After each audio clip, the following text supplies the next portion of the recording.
Hi, my name is Blair Leclerc. I'm a Canadian actress and amateur actress, and I would like to talk to you today about an Irish accent. But before I do the talking about it, I am going to do a monologue for you. So here it is. It's called the Donnelly's. I'm going to read part, maybe all, but part of this, I believe. Heck, I'm an actress, so I'm going to do all of it for you. But so this is it, the Donnelly's, part 1, Sticks and Stones. Jenny's speaking, whoever Jenny is. I haven't actually read this play. I really like the monologue in this monologue book I have called The Perfect Peace. Anyway, why was I a Donnelly? Because from the courts of heaven, when you're there, you will see that once, long before you were born, you chose to be a Donnelly, and you laughed at what it would mean. Proud woman put to milking cows. See, I haven't done this for a long time. The genius trotting around with the stallion, the old sword rusted into a turnip knife. You laughed, and you lay down with your fate like a bride, even the miserable fire of it all. So that I am proud to be a Donnelly. I am proud that my mother confirmed my brother in the forest with a fiddle long before the bishop and the friar could get hold of him. Wish now I had shared my mother's fate beside her. But oh, still would it have been different? I loved my mother, and I nearly saved her even 3 days before they burned her with their coal oil. Because you were told you were different and you weren't afraid.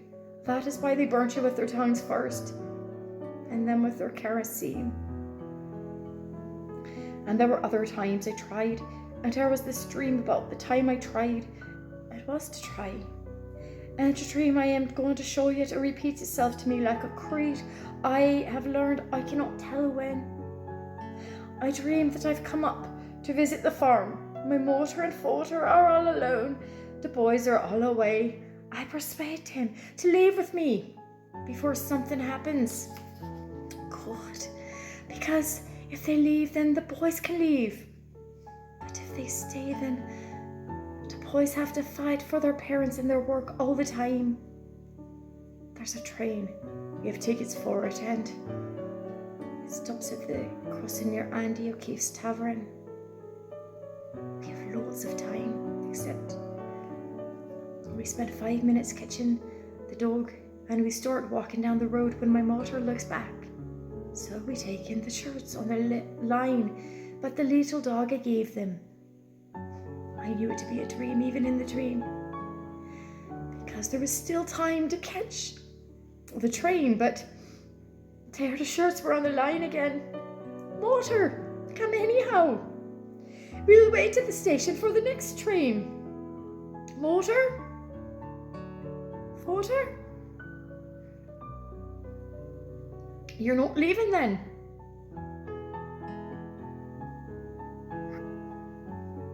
My motor and father would never leave Biddulph. Now, I'm going to talk about the Irish accent. And first, I would like to start with the I. It's a very good place to start, I think. So, I has kind of a Y sound in it with an Irish accent.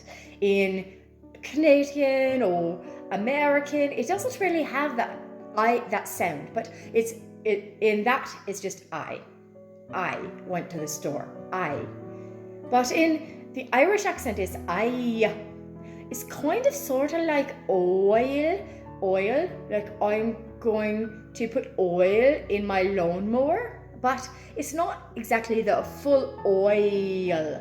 It's I. So it's got kind of you got to watch my mouth, your mouth. You got to watch a mouth or whatever. You got to go, I'll do this today or tomorrow. You know what I'm saying? So you kind of, okay. It's not just I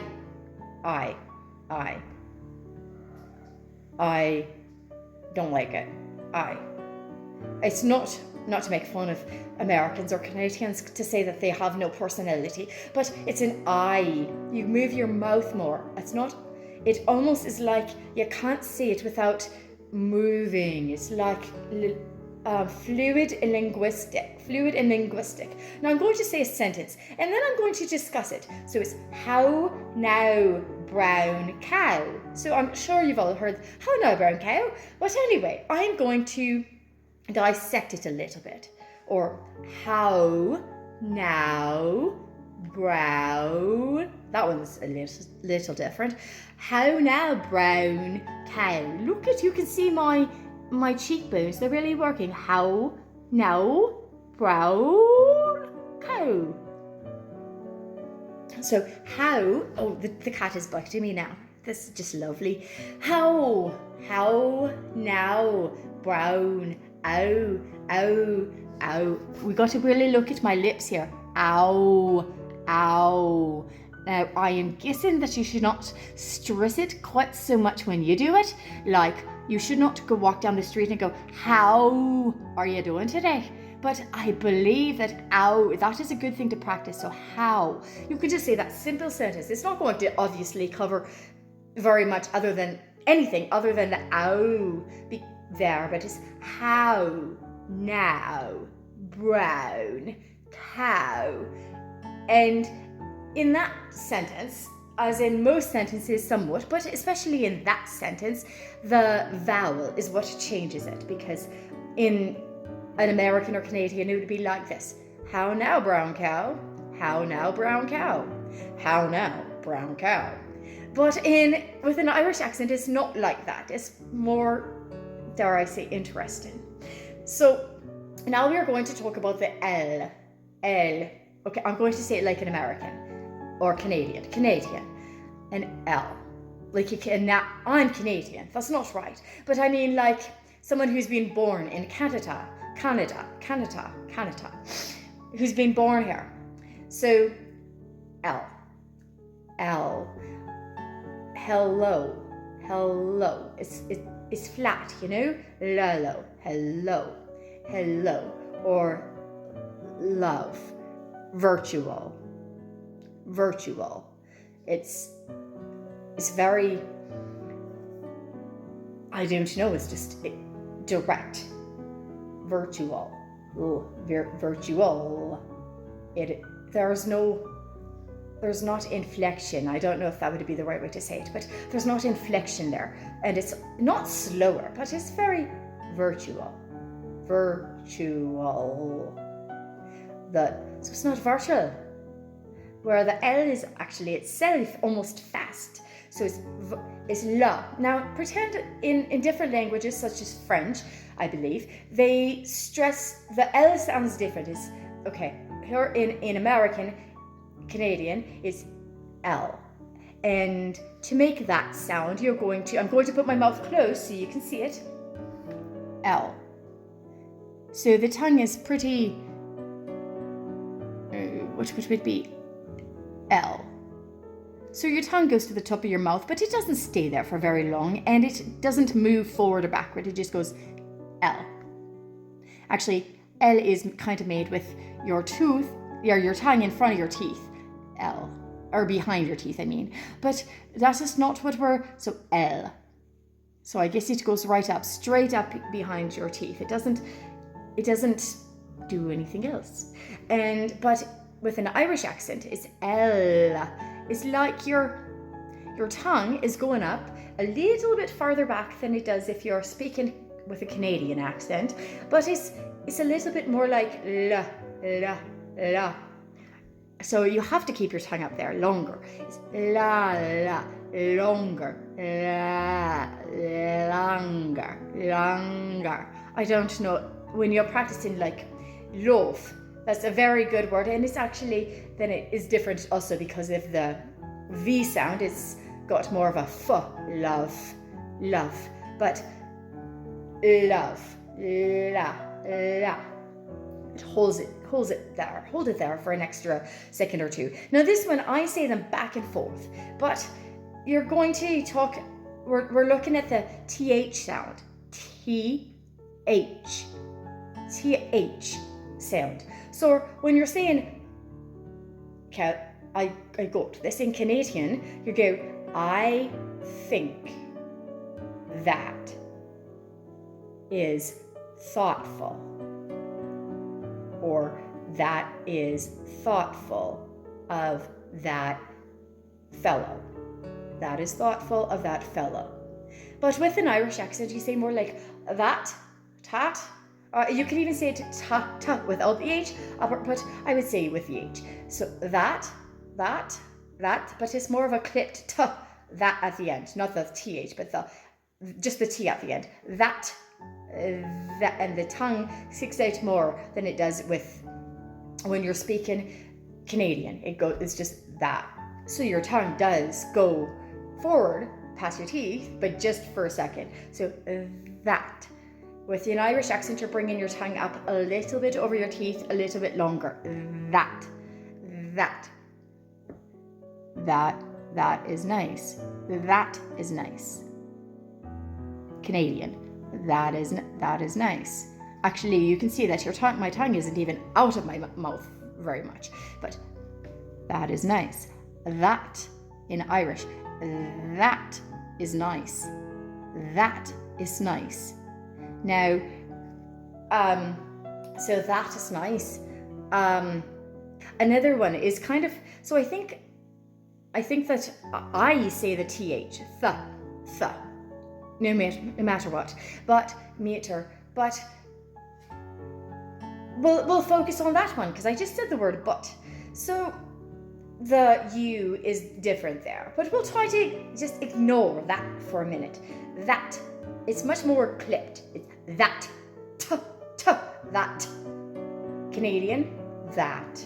Canadian, that. Irish, that.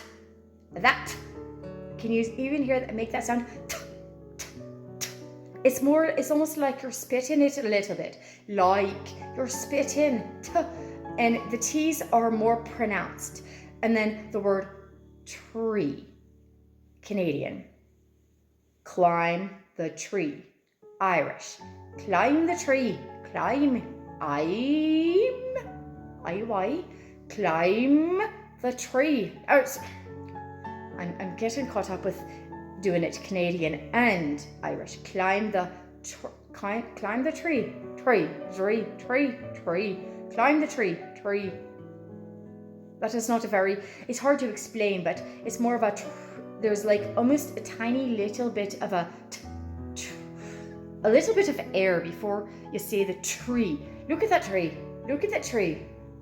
That is a nice tree. That is a nice tree. It's more marbles in your mouth kind of thing. Then that's a nice tree. All right, so another thing I want to focus on is that a lot of the words, you got to kind of run them together. So I'm thinking of an example. I wish you'd been there. So in a Canadian, it's I wish you'd been there. I wish you'd been there. Canadian is faster than and less clipped than a language like German. But it's I wish you'd been there. You can tell where the separate words are. But when you're speaking with an Irish accent, it's I wish you'd been there. I wish you'd been there. It's hard for me to explain this, but you can kind of hear it. I wish you'd been there. I'd wish you'd. And so I don't know, you got to practice talking faster and running some words together and saying oh more. And so stress your oh, and you'll have to see more of the cheekbones, oh, and more of that rounded lips. And practice how, no, brown, cow. And oh, that's a good one. If you can put just when you're practicing in your house, I don't advise this for anywhere else, but you go, oh, you should. If you say the word, if you make the letter O, while you're holding down your cheeks like this, you go, oh, you oh, how. You can't say how, you gotta go, oh, it makes you go, oh. So how, no, brown, cow. My name is Blair LeClaire. Well, my married name is Cope, but Blair LeClaire. I'm from Saskatchewan.